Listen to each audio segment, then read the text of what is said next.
जय हिंद मेरे सभी प्यारे बच्चों, आप सब कैसे हैं। मैं मानता हूँ आप सभी स्वस्थ होंगे, मस्त होंगे, पढ़ाई में व्यस्त होंगे। एग्ज़ाम टाइम बिल्कुल नज़दीक आने वाला है और ये जो है एक त्यौहार की तरह आप एग्ज़ामों को तैयार करो। वरना लोग सोचते हैं अरे यार बोर्ड के एग्ज़ाम है। एक हमारा स्टूडेंट है कृष्णा, सही है, तो वो कृष्णा ये सोच रहा है कि बोर्ड ना कैसे कैंसिल हो जाए। कुछ बच्चों को ये गलतफहमी है कि जो ये प्री बोर्ड हो रहा है, जो करवा रही है सरकार, सब स्कूलों में एक साथ करवा रहे हैं और बिल्कुल बोर्ड के एग्ज़ाम की तरह दे रहे हैं। मतलब एक टाइमिंग 11 से लेकर 2 तक, ठीक है। और जैसा बोर्ड का एग्ज़ाम आता है वैसे ही वो बिल्कुल पेपर दे रहे हैं। तो कुछ बच्चों को जो गलतफहमी है ना कि बोर्ड के एग्ज़ाम नहीं होंगे, तो वो ये बात दिमाग से निकाल दें, क्योंकि बोर्ड के एग्ज़ाम होंगे। ये बस ये चेक करवाया जा रहा है कि बच्चे कितने सीरियस होकर ये एग्ज़ाम दे सकते हैं, क्योंकि एग्ज़ाम 2 बार कराने की प्लानिंग चल रही है। अगर किसी के एक बार में कोई दिक्कत हो जाती है, कुछ हो जाती है, मान लो नंबर उसने लिखा अच्छा और उसके नंबर गड़बड़ आए, लेकिन जब वो कॉपी वॉपी खुलवाता है ना तो दूसरा प्रोसेस बहुत लंबे टाइम में होता है। तो उसके साथ ऐसा एक बार हो सकता है, तो इसलिए एग्ज़ाम 2 बार करवाए जा रहे हैं कि अगर एक बार अगर कोई दिक्कत हो जाए किसी बच्चे के साथ तो दोबारा एग्ज़ाम दे और उसमें अपने अच्छे नंबर ले आए, ठीक है। या जिसमें अच्छे नंबर आएंगे उसके वो वाला रिजल्ट काउंट कर लेगा। किसी किसी का मन होता है भाई एक बार में नहीं आए, कोई बात नहीं, दोबारा एग्जाम दे लेते हैं। तो एक प्लानिंग चल रही है कि प्री बोर्ड पहले करवा के देख लें। लेकिन इसमें बच्चे क्या होते हैं, मोबाइल ले आते हैं किसी स्कूल में और ठीक है मोबाइल से बिल्कुल नकल करते हैं। तो ये ऐसा करने के लिए नहीं कराए गए थे प्री बोर्ड कराए गए थे तुम्हारे अच्छे भविष्य को बेहतर बनाने के लिए। तुम्हारी जो फीलिंग होती है, मतलब बच्चों की कभी कभी गड़बड़ रिजल्ट हो जाते हैं या गड़बड़ मतलब एग्जाम में नहीं लिख पाया, प्रेशर बहुत हो गया पहली बार बोर्ड में, या कुछ मतलब उसके साथ कुछ भी उल्टा सीधा हो गया तो उस वजह से उसका बोर्ड एग्जाम बिगड़ जाता था। उसको सही करने के लिए ये एग्जाम करवाया जा रहा है कि प्री बोर्ड हो जाए।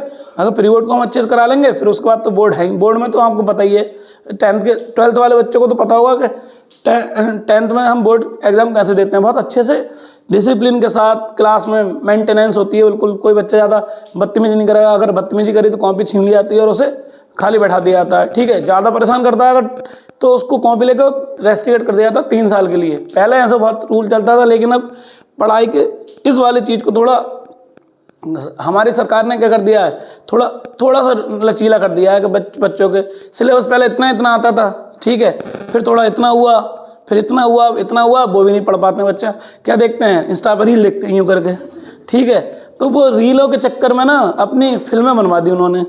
तो इसलिए तुम्हें जब बोर्ड के एग्ज़ाम हम होते हैं तो हम क्या बोलते हैं, हमारा काम है, देखो माँ बाप अपना काम 100% सही से करते हैं, मतलब अपनी ईमानदारी से करते हैं। तुम्हें टाइम पे खाना देते हैं, तुम्हें टाइम पे सब चीज़ें देते हैं, कपड़े पहनाते हैं टाइम पे, मतलब अगर शादी फंक्शन होते हैं तो अच्छे कपड़े दिलाते हैं। लेकिन एक बच्चा अपनी ईमानदारी से काम नहीं कर रहा है। बच्चे का काम होता है अच्छे से पढ़ना, लेकिन बच्चा उसी को नहीं पढ़ पा रहा है। क्या कर रहा है, कभी इधर चला जाएगा घूमने दोस्तों के साथ, कभी इधर चला। मान लो कि सबको पढ़कर सबको नौकरी नहीं मिलती है, और ठीक है, लेकिन सब पढ़ के बहुत सारे समझदार हो जाते हैं, अपने और चीज़ों में अपना दिमाग अच्छे से लगा सकते हैं। बिजनेस कर रहे हैं कोई, या कोई भी उन्होंने छोटा मोटा फैक्ट्री लगा ली या कंपनी खोल ली, तो उसमें अच्छे से जो लोग होंगे उनको कंडक्ट कर लेंगे।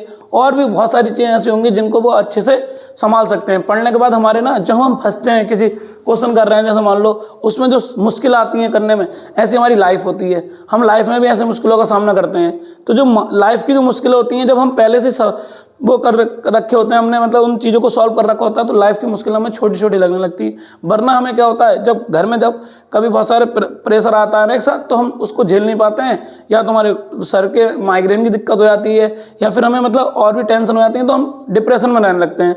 तो इन चीज़ों को दूर करने के लिए हमें जो पढ़ाई का प्रेशर होता है उसको संभालना होता है। बोर्ड के एग्जाम को ना हाई बना देते हैं कि ये वो क्यों बनाते हैं, क्योंकि बच्चे ना उसमें सोचते हैं कि यार मुझे नंबर लाने हैं। अरे नंबर की चिंता नहीं करनी है, बस तुम अपने पढ़ने पे ध्यान दो, और अपने पढ़ने पे जो ध्यान दोगे तो आप अच्छे से क्या बोलते हैं और चीज़ों को हो जाओगे। बस आप लेकिन पढ़ने पे कम ध्यान देते हो, आप देते हो नंबरों पे ध्यान। अगर आप नंबरों पे ध्यान दोगे तो आप अपना रिजल्ट बिगाड़ लोगे। आप ध्यान दो पढ़ने पे कि भाई हमारा टॉपिक कितना तैयार है, हमारी चीज़ों में कितना कमी है, उन चीज़ों को सुधारो। अगर आप सोचोगे यार मुझे इतने नंबर लाने थे मेरे रहेंगे, तो आप प्रेशर में परेशान हो जाओगे और आप कुछ नहीं लिख पाओगे। जो चीज़ याद करके आओगे यहाँ से ना, नंबर जब दिमाग में सेट होंगे, यार नंबर लाने मुझे इतने, तो वो चीज़ें दिमाग से भूलने लगोगे। ऐसा होता भी होगा जब आप प्री बोर्ड वगैरह के एग्जाम या हाफ ईयरली के एग्जाम देते होगे, तो पक्का ऐसा होता होगा, ठीक है। लेकिन आपको ऐसा बिल्कुल जरा सा परेशान नहीं होना है। आप अपनी लाइफ को बस इसलिए पढ़िए कि हमें नॉलेज कितनी होनी है। जैसे आप ऐसे देख लीजिए, आप फिल्म देखने आते हो तो कभी भी ये देखने नहीं आते हो कि यार मेरे फिल्म में देख के इतने नंबर आएंगे। तभी आपको फिल्म की हर चीज़ ये सही आ रहा है मूवी का गाना, ठीक है। 12th फेल का वो मतलब ऐसा सीन, जेल वाला सीन के यार उसमें ऐसा होता है, उसको उठा के ले आते हैं। और भी बहुत सारी मूवी होती है, जैसे रहमान डकैत वाली कौन सी फिल्म थी, धुरंधर में वो वाला ये वाला सीन, डांस ऐसा वाला, ठीक है। मुझसे तो होता नहीं यार, मैं तो डांस आता ही नहीं मुझे, ठीक है। तो ये सब में ऐसे विलीन हो जाते हैं, क्यों? हम उसको एंजॉय की तरह से देखते हैं, लेकिन हम पढ़ाई को एक प्रेशर की तरह से देखते हैं। अगर हम पढ़ाई को भी एंजॉय की तरह से देखने लगें तो हमारी चीज़ें बहुत आसान हो जाएंगी और हमें बहुत मज़ा आने लगेगा। इसलिए हम यही चाहते हैं कि आप जो है पढ़ाई को पढ़ाई की तरह एंजॉय कीजिए और अच्छे से अपनी मतलब ऐसा सोचिए कि बस मुझे इसमें अपनी नॉलेज प्राप्त करनी है, ना कि नंबर प्राप्त करने हैं। आप नॉलेज के पीछे नंबर के पीछे भागोगे तो आप अपने आप को बर्बाद कर लोगे। अभी तो आपकी 12th और 10th की पहली श्रेणी है, मतलब 10th जो होती है पहली श्रेणी होती है लाइफ के स्ट्रगल की, और 12th दूसरी होती है। उसके बाद 12th के बाद जो हमारे ज़िंदगी में बिखराव आते हैं, देखो 12th के बाद लड़कों की ज़िंदगी में बहुत ज़्यादा चेंज आते हैं। क्यों? लड़कों को कमाने की भी चिंता होने लगती है और क्या बोलते हैं अपने करियर बनाने की कि जल्दी से जल्दी हो जाए। लड़कियों को थोड़ी सी कम चिंता इसलिए रहती है कि वो अपने लाइफ को थोड़ा सोचते हैं कि भाई हमें अगर घर वाले ये चीज़ करा देंगे तो उसी में फंस जाते हैं। लेकिन लड़कों को ना वो रहता है कि यार मुझे यार ये नहीं करना था, ये करना था, बहुत ज़्यादा बिखरे रहते हैं, एक दिमाग में सेटअप नहीं होता है।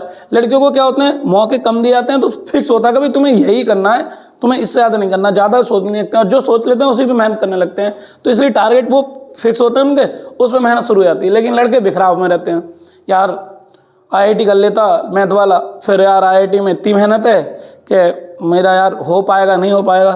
फिर सोचते हैं यार हाइट अच्छी है NDA कर लो, लेकिन NDA में भी यार बड़ी मेहनत है, क्या होगा मेरा, यही पढ़ना वही पढ़ना, मतलब ऐसे बहुत सारे रहते हैं। फिर बाद में क्या होता है, आके किसी स्कूल से ITI कर लेंगे या पॉलिटेक्निक कर लेंगे, यहाँ आके फंस जाते हैं।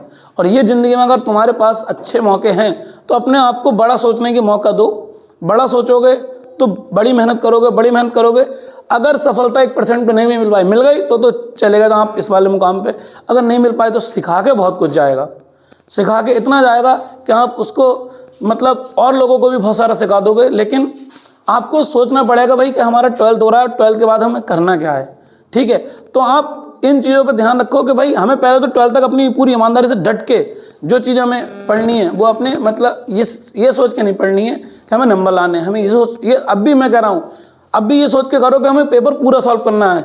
आप ये मत सोच के करो जब भी आपके बोर्ड के एग्जाम हो कि हमें नंबर इतने लाने हैं। आप पेपर पूरा सॉल्व करने की कोशिश करो तो नंबर तो खुद आ जाएंगे, ठीक है। तो आज इतने रहने देते हैं, ज़्यादा बड़ी बात नहीं करते हैं क्योंकि वीडियो बड़ी हो जाती है तो बच्चे नहीं देख पाते हैं। लेकिन आप बस लास्ट में बस यही कहना चाहूँगा कि आप नंबरों की चिंता मत करो, अपने सिलेबस को पूरा करने की चिंता करो, पेपर को पूरा सॉल्व करने की चिंता करो, ठीक है। तो आप एक बहुत अच्छे विद्यार्थियों में आ जाओगे, ठीक है। तो आज के लिए इतना ही। जय हिंद, थैंक यू।